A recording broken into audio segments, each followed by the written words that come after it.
I am very honored to be here this morning. I was almost scared when I walked in. I sitting here talking to some of these experts, doctors. I'm wondering why did I get invited? I mean, there's so many other people who are more qualified. But I'm very honored to be here. Thank you for the invitation, and thank you to Stella and the Patcha Foundation for the invitation to be here. Other factors are also attributed to the lack of tailored outreach and education programs specific to the African communities. And these are, on a daily basis, there are lots of organizations that are doing great work. Some outreach programs, education program, but it's not tailored. And what I mean tailored, we need to consider the fact that our community is very complex, very diverse. Different languages being spoken, different cultural practices exist in our community. So we have to be able to target either French speakers, Amharic speakers, and we have to take into consideration religious beliefs, country-specific cultures that will make someone want to be part of the conversation.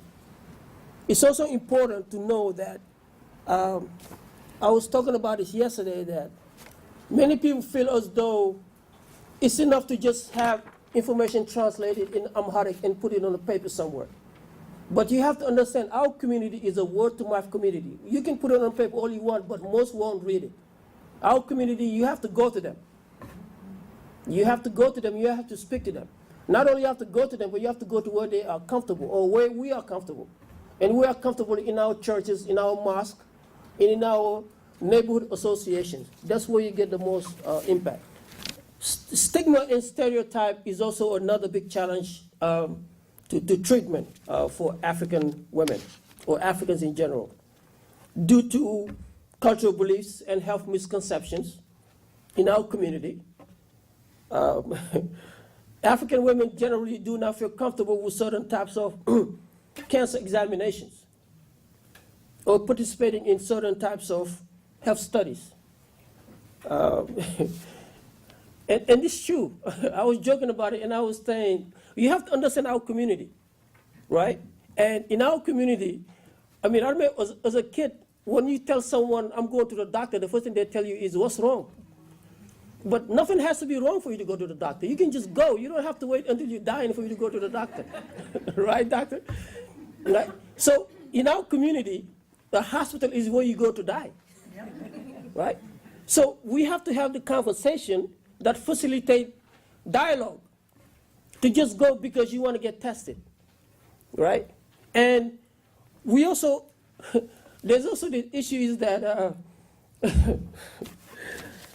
in our community, you will never see an African, for example, go to an African doctor, because they think that doctor knows someone they know, right? So they rather go to another doctor who doesn't know them, right? Right, doctor? Am I right? Am I? Yeah.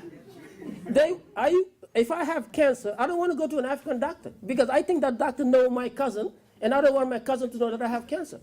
So I'd rather go to a Chinese doctor or a Russian doctor because that doctor doesn't know anybody, right? That I know, right? There's nothing wrong with that. There's nothing wrong with that because I think the most important thing is to go to a doctor who's capable. But sometimes it's important to go to a doctor with whom you share similar background, similar culture, similar language, because that doctor may be able to tell you things that someone may not be able to tell you so.